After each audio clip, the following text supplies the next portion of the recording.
हर रात मेरे ससुर मेरे बालों में लाल मेहंदी लगाता था, जिससे बाद में मुझे सुकून की नींद आती थी। सुबह होते तो मेहंदी के निशान मेरे पूरे जिस्म पर लगे रहते थे। आखिर मेरे पूरे जिस्म पर मेहंदी कैसे लगती थी? ससुर पर मुझे शक हुआ और अगली रात मैंने मेहंदी ही बदल दी। उस मेहंदी की जगह दूसरी मेहंदी रखी और सोने का नाटक करने लगी। आधी रात आधा घंटा ही हुआ था कि मेरा ससुर मेरी पढ़ाई मुकम्मल होते ही मेरे अब्बा ने मेरी शादी कर दी थी और मैं अपने ससुराल आ गई थी। यहाँ पर सब अच्छे लोग से मेरे सास ससुर मेरे साथ अच्छे से पेश आते थे। मेरी नंद भी थी, वह भी मेरी बहन जैसी बन गई थी। मेरे जेठ वह भी शादीशुदा थे। सभी का रवैया बहुत ही अच्छा और नरम था। मैं इनके साथ बहुत जल्दी घुल मिल गई। मेरे पति भी बहुत अच्छे ख्याल रखने वाले इंसान थे। शादी के कई महीने बाद उन्हें दूसरे शहर काम करने के लिए जाना पड़ा। उन्होंने बताया था कि 20 दिन की छुट्टी मिली है, मगर मैंने जिद करके छुट्टी और 10 दिन बढ़ा दी थी। लेकिन अब और ज़्यादा छुट्टियां की गुंजाइश नहीं थी। मैं उनके जाने पर बहुत ज़्यादा निराश थी कि मैं उनके बगैर कैसे रहूंगी। यह सोचकर मुझे रोना आ गया था। अल्लाह ने मियाँ बीवी का रिश्ता बनाया ऐसे मोहब्बत से है। अगर एक भी साथ ना हो तो वह नहीं जिया जाता, दूसरी भी बर्दाश्त नहीं होती। और मेरी तो सिर्फ भी नई शादी थी। मैं उनको देखे बगैर नहीं रह सकती थी। लेकिन वह दिन भी जल्दी आ गया था। मेरे पति अलविदा कहकर 2 महीने के लिए शहर से बाहर चले गए थे। उनके जाने के बाद मैं कई घंटों बैठकर कमरा बंद कर कर रोती रही। लेकिन तभी सास और ननद ने मुझे दिलासा दिया और सहारा दिया कि पगली, हम हैं ना, तुम मेरे साथ अकेली थोड़ी ना हो। उनकी मोहब्बत और अपनीपन देखकर संभल गई थी। उनके बाद रोज दिन में 3 बार मेरे पति ने बातें करने लगी थी। आस्ता आस्ता मुझे सब्र आने लगा था। उनको गए हुए 1 हफ्ता हुआ था और मेरे साथ अजीब वाक़या होने लगा था। किसी को क्या बताती, मेरे कुछ समझ में नहीं आ रहा था। हमारा रोज का यही था कि रात को सोने से पहले दूध पीकर सोया करते थे। मेरी सास सबके लिए दूध के गिलास भरकर किचन में रख दिया करती थी और फिर जब रोज के मुताबिक अपना अपना गिलास उठाकर पी लेते।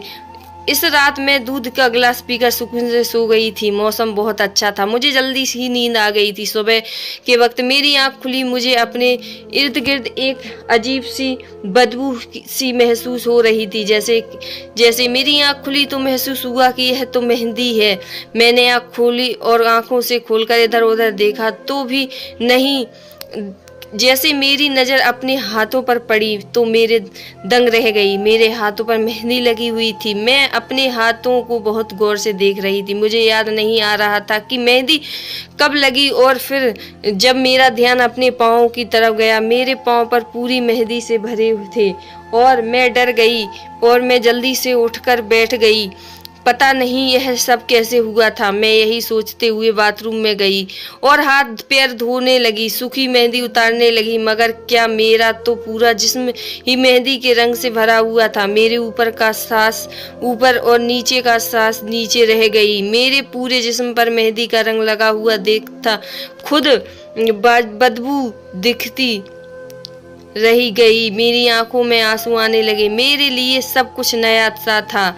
मुझे कुछ समझ नहीं आ रहा था कि मैं क्या करूं। खौफ से मुझे पूरी तरीके से घेर लिया था। अब जब हाथ पैर धोकर बाहर निकली तो मेरी पैर पर मेहंदी लगी का रंग बिल्कुल हल्का हो गया था। ज़्यादा रंग नहीं देती थी शायद इसलिए, लेकिन जो मेहंदी मेरे हाथ में लगी हुई थी वह पूरी लाल सी।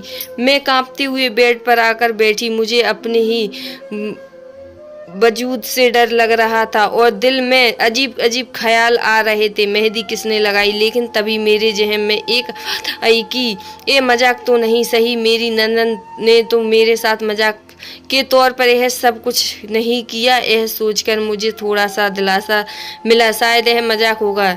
नाश्ते के लिए बाहर गई तो सब कुछ नॉर्मल था। सब नाश्ते पर बैठे मेरे इंतजार कर रहे थे। मेरा उदास सा चेहरा देखकर मेरी सास ने मुझे पूछा। मैंने उनकी बात ना मैं जवाब दे दिया, लेकिन उन सभी का चेहरा देखकर ऐसा नहीं लग रहा था कि उन्होंने किसी से मेरे साथ मजाक किया।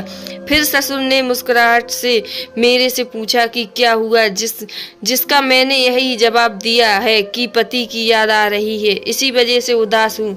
इस पर सब ने मुझे दिलासा दिया और कहा कि आदत हो जाएगी। मैं उनसे पूछना चाहती थी कि किसने यह मेहंदी लगाई है, लेकिन कैसे पूछती, उल्टी मेरे हाथ पैरों पर बिना डिजाइन की मेहंदी देखकर वह खुद मुझसे पूछ रही थी। बोली कि ऐसी मेहंदी क्यों लगाई है भाभी, मुझे बता देती, मैं लगा देती अच्छे से डिजाइन से।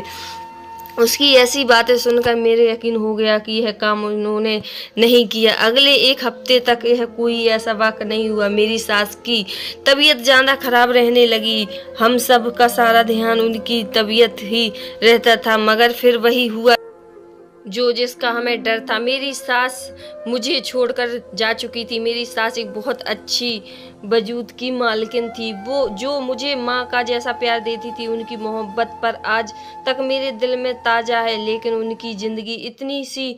सास के इंतकाल पर मेरे पति वापस आ गए थे और मैंने उन्हें काफ़ी सहारा मोहब्बत दी, क्योंकि वह अचानक ही माँ की मौत पर बहुत ज़्यादा दुखी हो गए थे, लेकिन उन्होंने वापस भी जाना था। सास की वक़्त के 20 दिन बाद मेरे पति वापस चले गए थे। वो बात बिल्कुल भी भूल चुकी थी, मेरे दिमाग से ही निकल गया था वह मेहंदी वाला वाक्य।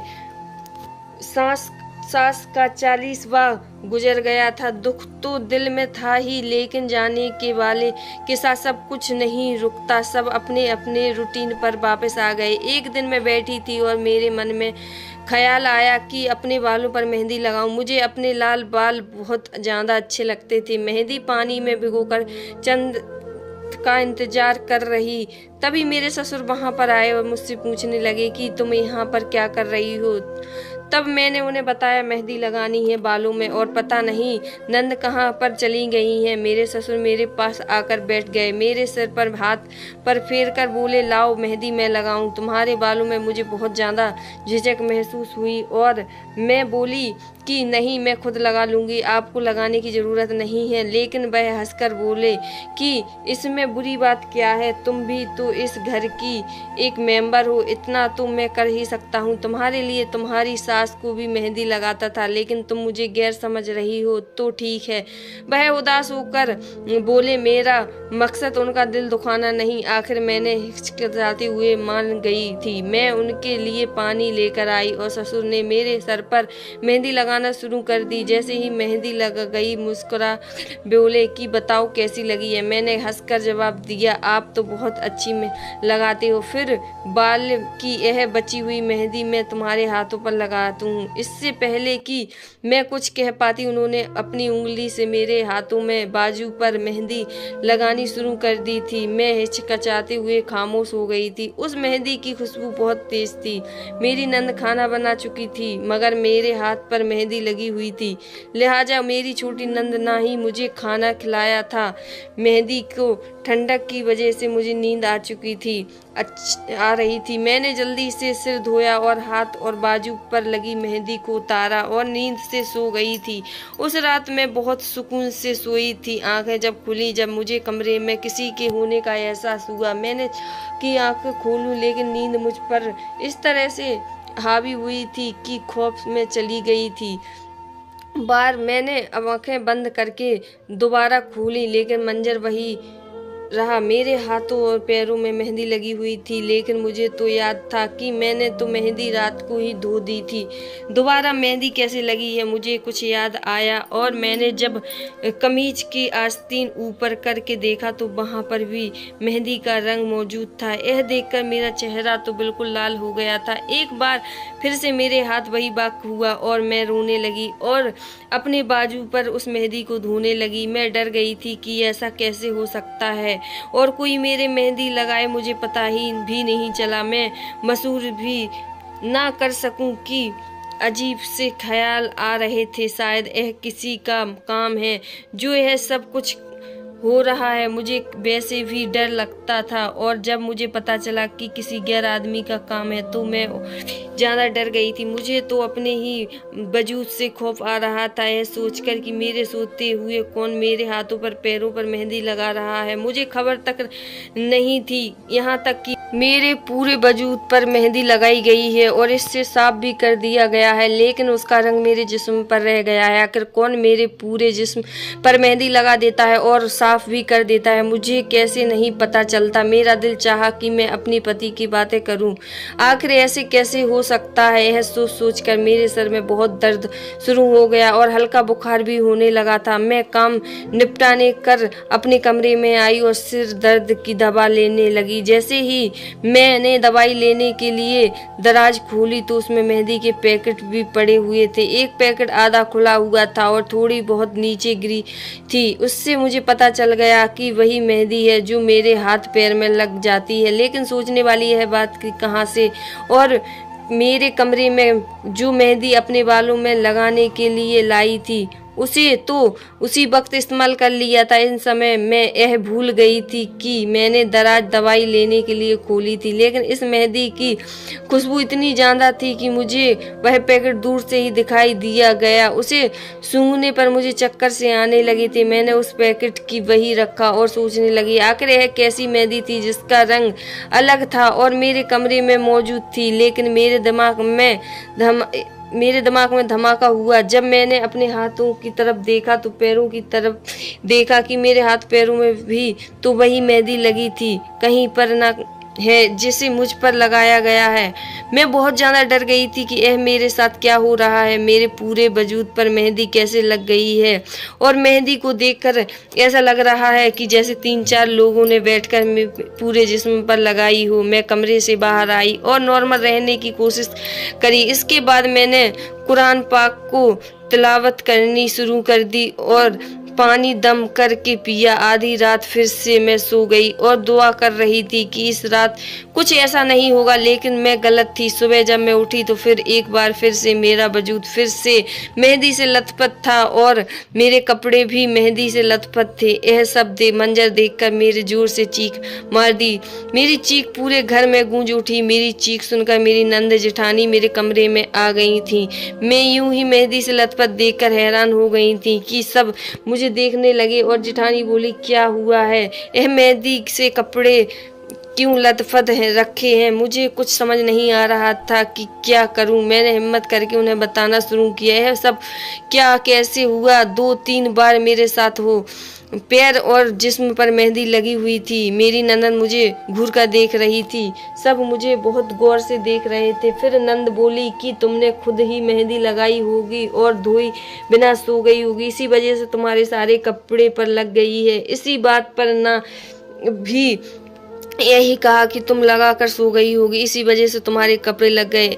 यह बातें सुनकर मैं बहुत ज़्यादा रोने लगी और सोच में पड़ गई उनको कैसे यकीन दिलाऊं कि मैंने ऐसा नहीं किया है। आखिर मैं बोलती थी इस कमरे में कोई आता है जिसने ऐसा किया है मेरे साथ। यह सुनकर एक दूसरे को देखने लगी और बोली यहाँ पर कोई भी नहीं आ सकता है, गलतफहमी हुई है। इतना क्या कर उन्होंने मुझे बाथरूम में हाथ पैर धुलवाए दिए और मेरे कपड़े भी साफ करा दिए और मुझे नाश्ते के लिए बोला और कहा कि नाश्ता करने जाओ फिर बात करेंगे। मैंने नहा कर कपड़े बदले और अपने आप को साफ किया। मैंने कमरे को साफ किया और फिर नीचे आ गई और ससुर देखकर परेशान हो गए। उन्होंने मुझसे पूछा क्या हुआ। मैंने जो हुआ सब कुछ बता दिया। वह खामोश हो गए। नाश्ता करने के लिए कहा। वह जब नाश्ता करके उठे ससुर मेरे पास आए और आकर बोले कि परेशान मत हो, मैं हूं ना तुम्हारे साथ, तुम्हें कुछ नहीं होने दूंगा। उनकी यह बात सुनकर मुझे दिलासा मिला और उनके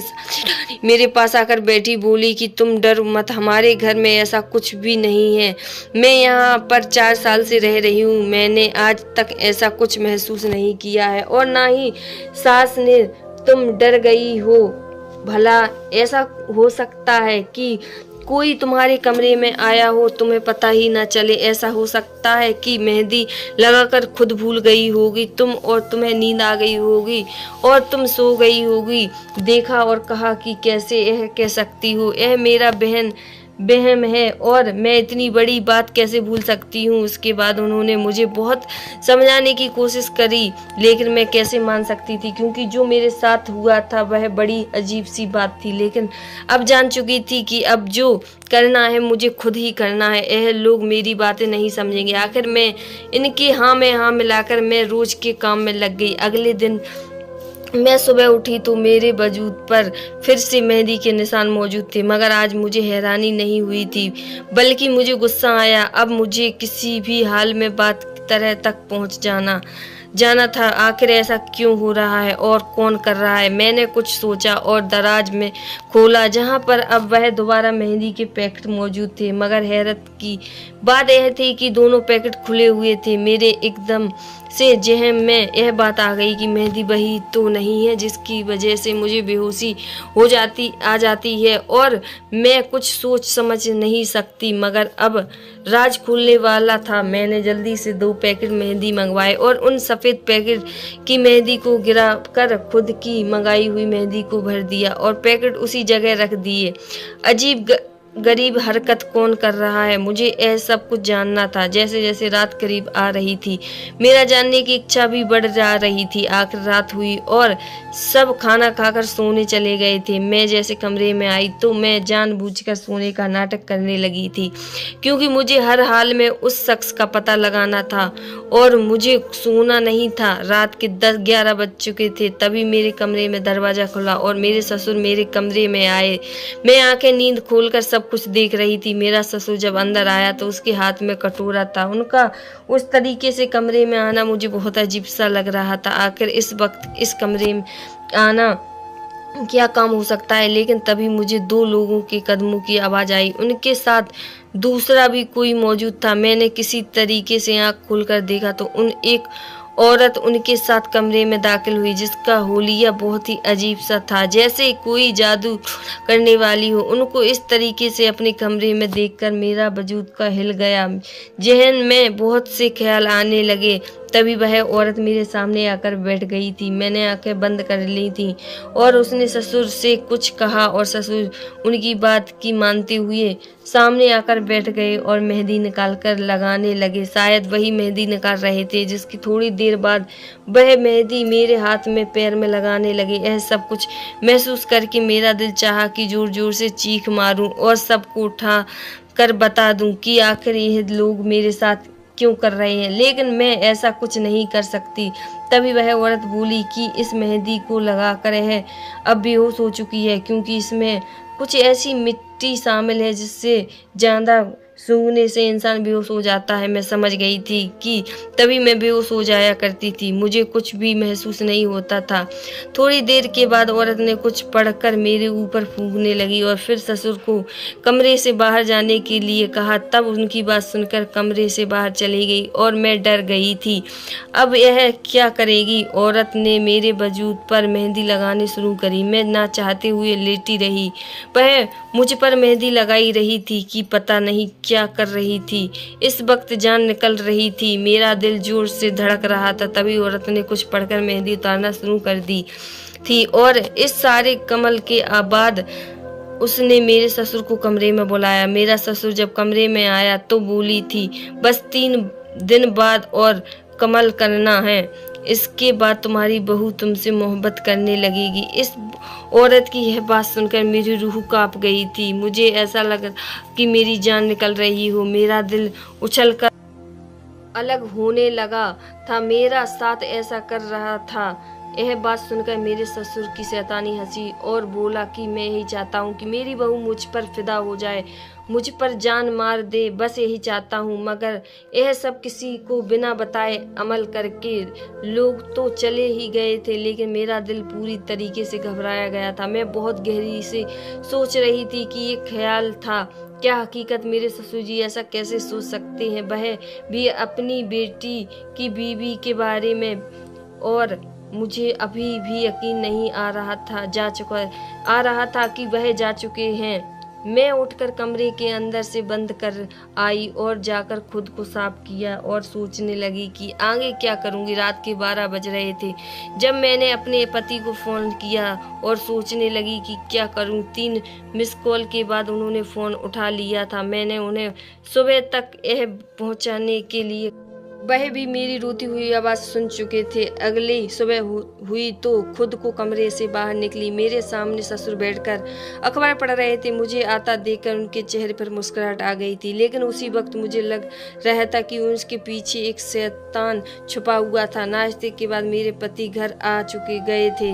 उन्होंने मुझसे पूछा, इस वक्त घर में सब मौजूद थे और सुनने के बेकरार थे कि आखिर ऐसा क्या हो गया है। मैंने अपने पति को यहाँ पर बुलाया है।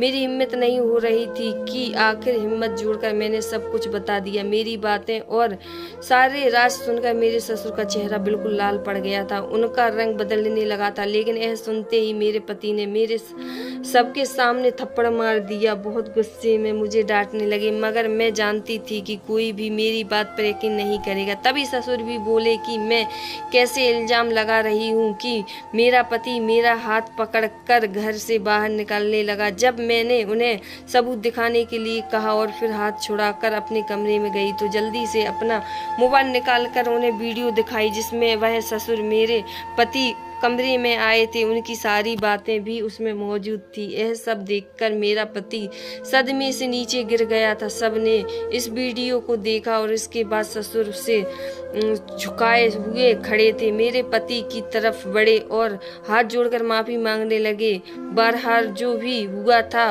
वह बिल्कुल भी अच्छी नहीं हुआ था। मेरी इज्जत को तार तार करने की कोशिश की गई थी। इस तरह उनकी बीवी थी दूसरी तरफ उनके मेरे पति अपने बाप से दोबारा नहीं मिलने और ना ही मुझे दोबारा उनके बाद मेरा पति मुझे अपने साथ ले गया। इनके सब हालात देखकर जेठानी ने भी अलग घर ले लिया और नंद उन्हें भी अपने बाप से नफरत करने लगी और वह सब अपने घर से शिफ्ट हो गए। ससुर पछतावे में मैंने ऐसा क्यों किया। जेठानी बस खाना बनाकर उनके घर भिजवा देती थी और उनके सारे काम नौकर ही करते थे।